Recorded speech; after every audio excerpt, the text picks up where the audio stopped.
the floor, so to speak, is yours. So thank you, and do share the screen and get your presentation ready. I'm doing nothing until I know whether I can go for that shopping voucher as well. Do fill in a form, Gary.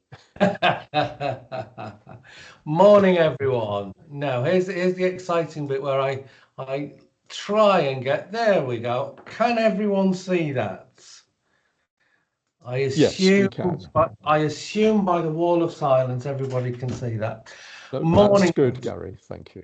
Morning, everyone. As Sean politely introduced me, I'm Gary Biharrell, regional manager, covering Northamptonshire right up to Derbyshire and right across to Lincolnshire. So I've got a very big patch, but I'm the regional manager for the Lloyd Bank Foundation. I intend today to simply go through what the foundation is doing for the rest of this year. Now, I say that with a caveat because this is for this year. We are currently undergoing our strategy process. We will remain operational while we're doing that strategy, so we are still giving grants out. But next year, things may look slightly different. So I'm very much talking about this year. Okay. The foundation itself is an independent foundation, and we are funded by the profits of the Lloyds Bank itself, and that's why we keep the name. So we are a separate charity, and we decide and determine our own priorities. So it's not what you would call corporate giving in that respect. We're working in partnership very much focused on small and local charities and CICs for some programs, working very much with people. The priority for us is about relationships. It's not about money. And I'll go into that in later.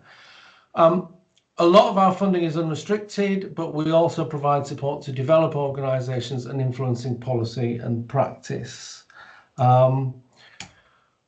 Our vision, like most charitable foundations, is one of a just and compassionate society where people facing complex issues and barriers have the opportunity to thrive.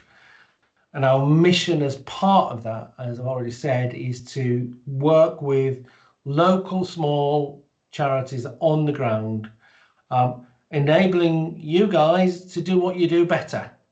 And make opportunities in a more compassionate society for everyone else. We do that, or we hope to do that, through people. So we consult people, and there's a service. Part of our service model is about delivery of services with people. So we do a lot of user involvement and user consultation in development of our programs, and our programs will aim then to develop the charities themselves that support those people. By developing the charities, we hope to then improve communities, and we have some work around community development. And then we share all of our learning through networks such as the Association of Charitable Foundation and things like that. We have been recognised from a number of sources as a little bit of a leader in the sector because of the work we do with our grant holders. We don't call them grant holders, we call them charity partners, because as far as we're concerned, we both have different roles to play, but we are both equal in that respect. We're more than a funder. This is key to what we do. We do fund, and as I've already said, small and local.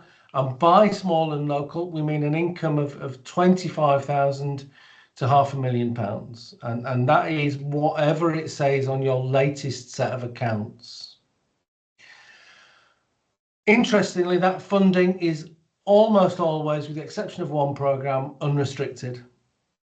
We believe that you have the ability to know what's best.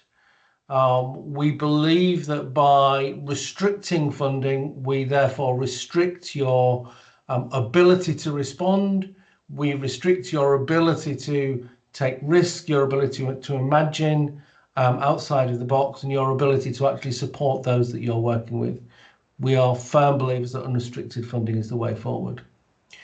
As well as that, we will also develop your organisation. So there's always a range of development support, and that will include things like training programs, consultants, mentors, all sorts of things in order to make you more resilient as an organisation and to make you stronger. And I'll go through how some of that works in the presentation. Obviously, we have Lloyd's Banking Group's name. They are very kind to us, and we also support their staff to share their time and skills. So there's quite a big involvement in terms of supporting the sector from within the bank. We use all the work with you at a local level to actually then influence upwards, both nationally, regionally, and locally. We use a lot of research and evidence base that we've gathered from you guys, and we push for changes to practice and systems. So we were heavily involved, for example, in the DV Act. We've been to a couple of parliamentary groups around homelessness, etc. So we do a lot of work around that to tackle root causes. And basically to champion you guys, to champion the work that you do. In 2024, so last year, because our year runs January to December, we supported around 700 charities, and you can see roughly where the split is. Unsurprisingly, as most funders will tell you, London and the Northwest and the Southeast are always, by a long stretch of the the heaviest demand areas, primarily because they're the most populous areas. East Midlands, 53, and that's right across the patch, and a whole range of organisations that we've supported. So that's enough about us. The reason you're here, I guess, is because you want to know what money is available. We've got 3 programmes for charities, 2 of which will also include CICs, with an income of between £25,000 and £500,000. We've then got an additional programme, so that's 4 programmes for charities with up to £1 million turnover. The 3 programmes specifically aimed at smaller charities between 25,000 and 500,000 with the unrestricted funding are very much about the specialist programme, which is charities supporting people facing complex issues. So that may include things like domestic violence, homelessness, addiction, trafficking, and there's about 8 different topics there. The second programme we've got is for small charities or CICs, this one will include, and that's working with and led by people experiencing inequity because of their race or ethnicity. And the final programme in this suite is for deaf and disabled people's organisations, and that again is charities and CICs. Now, the 2025 programmes of funding that I've just alluded to there, the specialist programme, which is the one I talked about with domestic violence, that did close back in January. That had been open since September 2024, and we're currently busy assessing that at the moment. The second programme, and these are in chronological order, the one that will be open soon is the Local Collaborations Programme, and this is for charities with a turnover of under £1 million. And it's for charities and collaborations that are leading local collaboration to change certain things at a local level. It's not service delivery, it's about influencing and campaigning. The third one, which will be open towards the end of February, and I'll go into details with all of these, is the racial equity one. The racial equity one, as I've already said, small and local charities and CICs, led by and working for people who have faced inequity because of their race or ethnicity.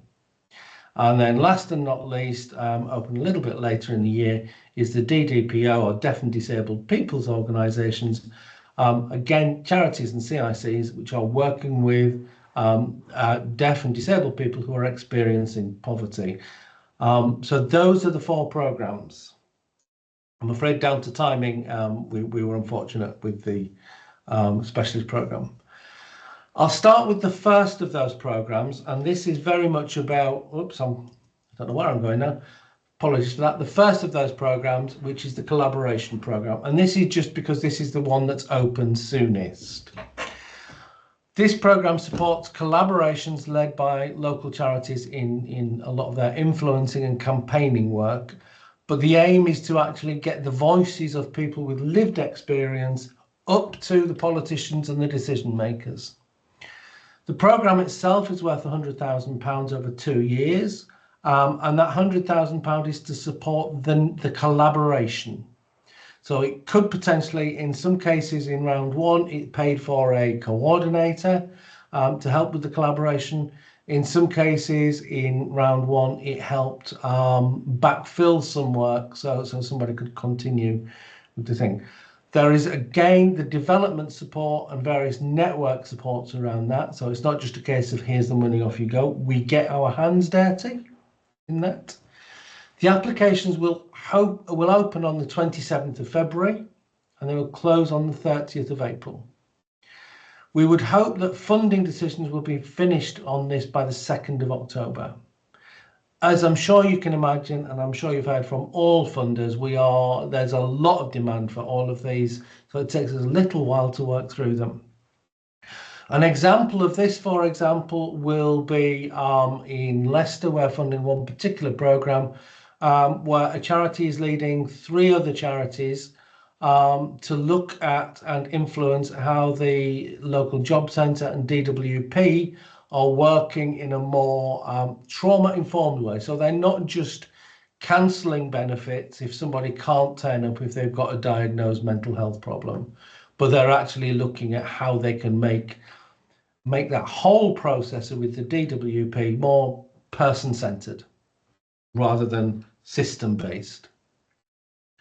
That collaboration programme, for example, has 3 main areas, 3 main themes we're looking at. And those are making the social security system work better. The other one is making sure people facing complex issues can access suitable accommodation. And the last one is improving support and services for asylum seekers and refugees. You'll see in each of those themes, there are 3 key areas of interest.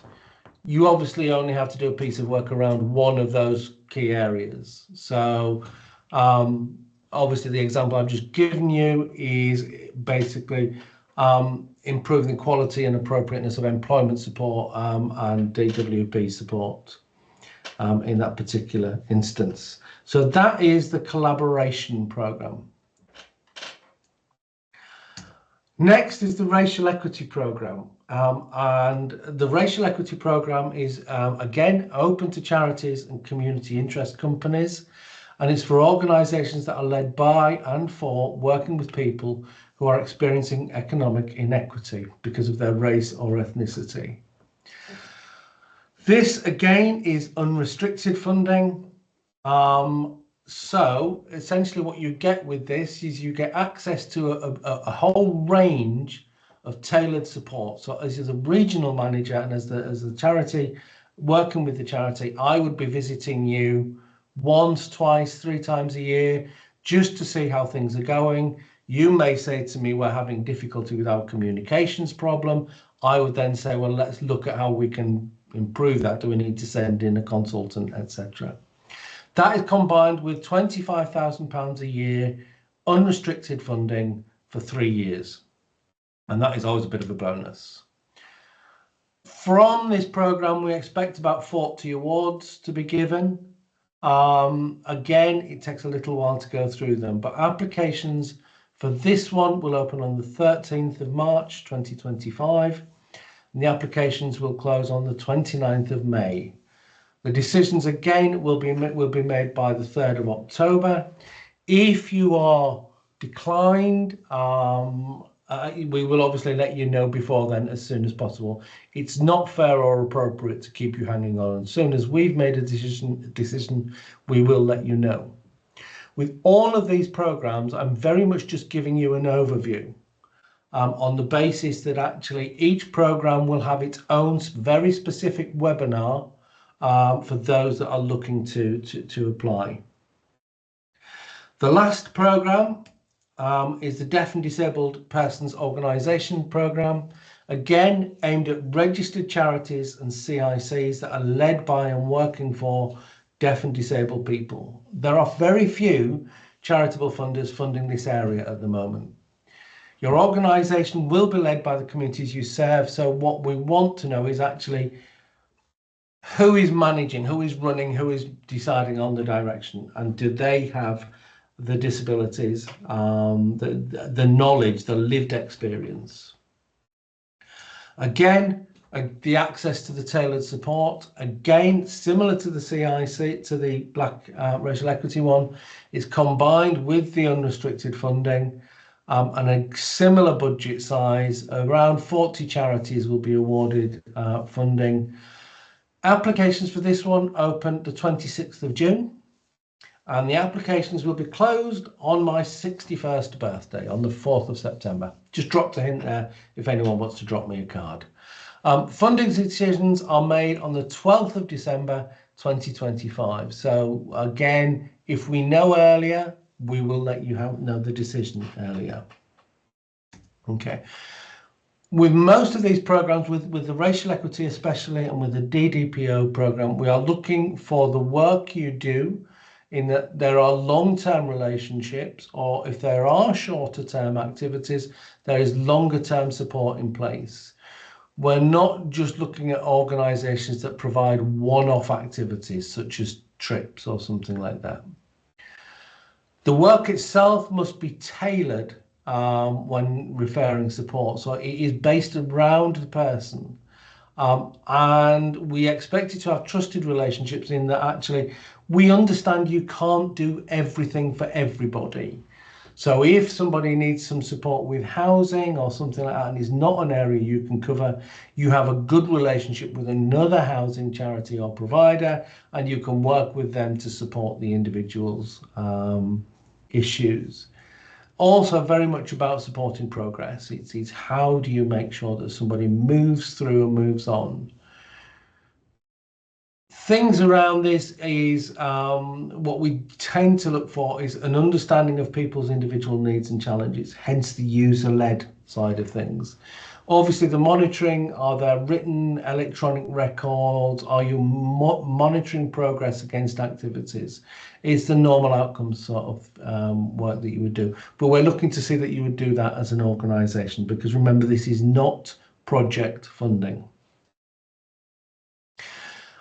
In terms of how we prioritise applications, there is an application form. It has lots of questions, as all of these things do. But I'm giving you a bit of a hint and a tip here as to things that we particularly look at. One is your approach to equity, diversion and inclusion. And a word of caution here. In one recent grant round, I think over 2/3 had quite clearly used AI to approach this question, and they became the answers became quite similar. What we're looking at is how you actually implement it. You may have policies, and that's fine, but examples of how that actually looks on the ground is what would make a good answer. The second thing we prioritize is how do you support people, and that is that user involvement. Do you use support plans? Are there peer support? Those sort of things. And the third thing that we will use to prioritize is that you have a clear view of the development of your organization.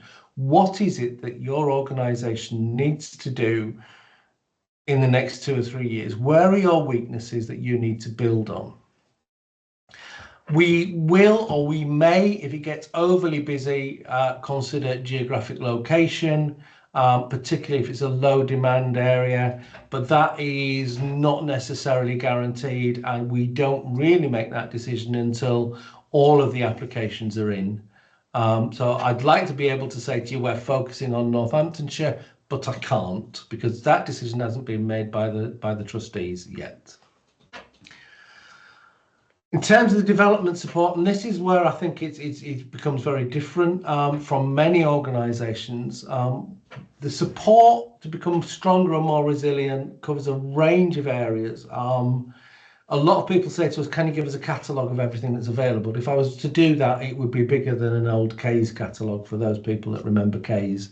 But it will include things like strengthening governance, developing leadership, impact, fundraising, marketing and communications. It includes things like environmental sustainability.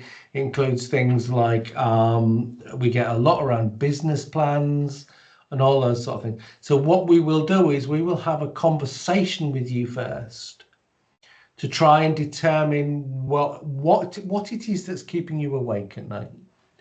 And when we've done that, we can then try and put in place initiatives with you and the board to try and overcome that. In terms of the eligibility criteria, quite a lot of this we've already done. You must be working in England and Wales. We don't fund international work, and we don't fund in Scotland because we have a separate foundation in Scotland. You must be working on the whole with people aged 18 plus. We don't fund children's work. Your income, as I've already said, should be between £25,000 and £500,000. But bear in mind the local collaborations programme, if you're going for that, is up to £1 million for the lead organisation. You must also have your own bank account. Okay, so we're not funding organisations that are using somebody else's bank account. Your trustees, directors, your CEO, your senior managers must not live at the same address. That has been known to happen. And that is very much a risk thing about making sure that everybody is independent. With the racial equity and the DDPO programs, a percentage of your directors and trustees and staff must be from the communities that you serve. So they must be from a black and minoritized community or from a deaf and disabled communities. And the reason behind that is because both of those programs are very much focused on being user-led. Obvious ones around safeguarding policy and public liability insurance, we would expect those to be in place. That's just basic management. And last and not least, if you already have a grant with us, it must end 12 months after the deadline of applying for the programme. So if you apply for the racial equity programme and you've already got a grant from us that finishes in February next year, then you could still apply because that's less than a year after the programme. If that grant, however, finishes in August next year, then you would be ineligible because you've still got another year to wait. In particular with charities, specific things, you must be a registered charity or CIO with the Charity Commission. We're not too worried about the status, whether that's a CIO, an unincorporated or an incorporated, but obviously that will be taken into account during assessments and particularly during the development work. You must have at least 1 year's worth of published accounts on the Charity Commission website. And you must have at least 3 unrelated trustees on the Charity Commission records. In terms of community interest companies, you must be registered as limited by guarantee or limited by shares under Schedule 2 of Companies House. The Articles of Association must show you have an asset lock in place, and it should show that that asset lock has a named charity or a named organisation to lock it to, rather than just we will support an organisation with similar aims and objectives. You must have published your annual report last year, your CIC 34, and as with others, you must have at least 3 unrelated directors. None of those directors should have more than 50% voting rights or have the sole right to remove other directors. In other words, someone shouldn't have all of the power. Again, we've done this. Your work throughout is long-term relationships, person-centered, and understanding of people's needs and challenges, written and electronic records. I've been through that one before. I didn't realise that was in again. The application process. Now, if you're thinking of applying, we've tried to make the process as easy as possible for you. We can never make it overly easy, but we're trying to make it as easy as we can. Find out which program it is you think you're eligible for and find out what to expect from this program. And the easiest way to do that is to attend the webinar for that particular program. There are on our website, when the program's live, there'll be a number of short eligibility questions there. It's usually about 15, but most of them will go through, are you registered as a charity? Do you have, what's your income, blah, blah, blah. So it's quite straightforward. If you are eligible, if you're ineligible, it will tell you then, but if you are eligible, you will then get a link to an application form, which tells us about the work your charity does. It's a relatively short application form. It's not big compared to some. We then make a big shortlist. There's nothing short about the shortlists. And one of our grant officers will talk through your application if you get through the shortlisting period. And that will be an online conversation, usually taking an hour or 2 hours, and go through all of the work of the charity and things like that.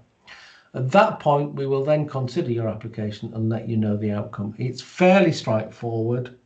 It's just lengthy. When you got a grant, you get the additional non-financial support, and that's where I come in. First thing we'll do is we'll meet with you to discuss your development needs. And the first question is, please put the kettle on. And we'll have a long, open and very honest conversation about what is good and what is bad. At this point, remember, if I'm coming to see you for a development conversation, you've got the money. You're not looking to attract a grant anymore. You've probably already got it in your bank account. What we're looking for is actually, how can we now help you? There is all of the range of support and an explanation of the development program on the website, and it's quite often helped to discuss this with your team. Together, we will make a plan. And that plan will be the development plan, and it will enable us to, it gives us a framework to work to over the next 3 years, and it enables us to track progress. The plans never stay the same. They always change as circumstances change. Any support you can do, it does mean committing your time, but we do tend to find it's beneficial. Classic example, within 4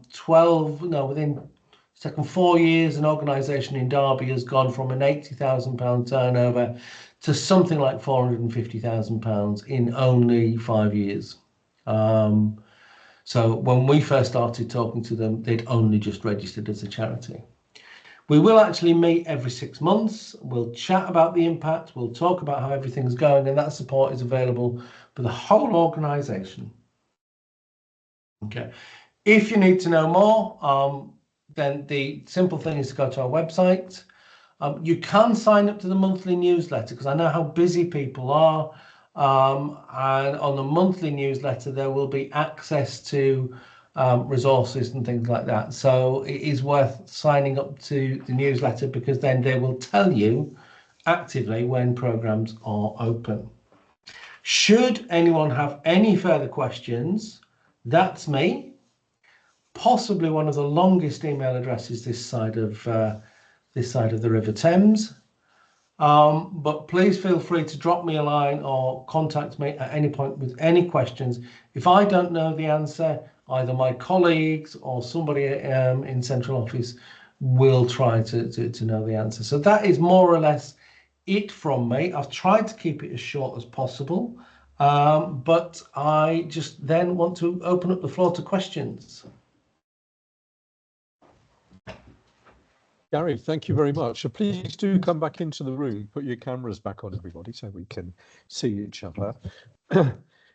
Really interesting, Gary. And, you know, Lloyd's Bank Foundation have been a stalwart and great support to the sector in its different machinations. And I know that over time, you know, there's different focuses on projects as well. But obviously, you've been sharing what's specific at the moment. So We did lose some people through the process. I noticed that some people dropped away, Gary, when you reinforced the fact that needed to be a charity, a registered charity. Of course, we did. I'd rather not waste people's time, to be quite honest. Yeah. It's a precious enough commodity as it is. Absolutely, absolutely. But if there are any questions around the room, just raise your hand and do ask them. Claire's typing, but you can just speak to us, Claire, as well. Hi, I was just going to say thank you very much for your time. We work with young people and families. The majority of our work is for under 18, so we're not eligible. But I just want to say thank you very much. Pleasure. Sorry about that, Claire. We can't be everything to everybody. I mean, that's the worst thing, is saying no. Yeah. But we can't be all things to all people. But thank you. Pleasure. Absolutely, absolutely. But where people do go through the process, the breadth of support that the foundation's able to offer beyond the money is really great. So absolutely. Right. Well, we don't want to take up more time. We've got Manny, you're just typing something in there as well. But you can also just talk to us. There is, I don't know what, I think it might, I don't think it's just me, but ever since COVID, I've had an absolute irrational fear of telephones. Right. I don't think that was just COVID, Gary. I think we've all been a bit the same. Oh, fair enough. I was just going to say though, so Restore Northampton, we're a small charity in the middle of Northampton. Hello, Gary. Thanks for all that information. I'm really interested in your complex issues grant. We're in one of the top 7% deprived neighbourhoods in the country, and so people come in through our doors for crisis support, but we actually end up sort of supporting them for more than one need that they have, and they're not necessarily trafficking. But would you be able to share the additional criteria that define complex? And I'm very happy to keep an eye out for when it opens again. Yeah, I mean, the main issue with and it's important to note this, with the complex issues, that has to be your main specialism, because the grant is unrestricted. We're not funding a project. Yeah. We're funding your purpose. Yeah. So if it's domestic violence, your purpose has to state quite clearly, either in your objects or on your website very clearly, that actually this is what we do. We do support victims of domestic violence. So we will take a close look at that, rather than just actually we're a general community-based centre, and we get... We're not... Yeah, sure, I understand. Yeah. Thank you. We're not general community based. We are crisis alleviation for people in extreme poverty or acute hardship. Yeah. And that comes out. So our charitable objective is about strengthening communities, specifically through crisis alleviation. To tell you what the specialist things are would be to lead you up the garden path, because obviously next year the new strategy will kick in, and we don't actually know what's happening with the specialist program. It probably will still be there, but we may actually focus it a little bit more. So I'd love to be able to give you a better answer, but I can't. That's all right, don't worry. I shall keep an eye on the website for what's happening. Thank you so much. No problem. So so there's a mention in the chat about, Gary, do you share examples of where successful grants have been awarded? There is, I mean, we do have some examples of the grants on our websites. They are all over 360 Giving. We do, I don't know if you're familiar with that, but there is a website called 360 Giving where you can look at who is providing funding where. So you could do a search by, let's say, Corby, and you could find out what grants have gone into Corby from those that are registered with that. It's quite a blunt tool, but it does provide a lot of detail, because a lot of other grants are sometimes 12 months out of date or something. But yeah, we do that. I mean, if we don't necessarily take geography in, I certainly wouldn't say, oh, this is a grant in Corby, so we need to fund this just because it's Corby. It has to meet all of the other criteria first. Absolutely. Okay. Right, I'm just looking around the room and we've covered the questions. Gary, we'll not take up any more of your time or anyone else's here. We'll give you back a bit of time. I'm amazed. I must admit, I'm very pleased to hear that because I'm gagging for a cuppa. Absolutely, absolutely. Well, look, I wish I could make you one and share that with you, but maybe one day we'll do that. But thank you, Gary. Thanks everybody for attending. Do look for that survey that you're going to be sent, and hopefully we'll see you at some future sessions on the Northants Funding Fair programme. Smashing. Thank you everybody. everyone. Thank you. Have a great rest of the week. Cheers.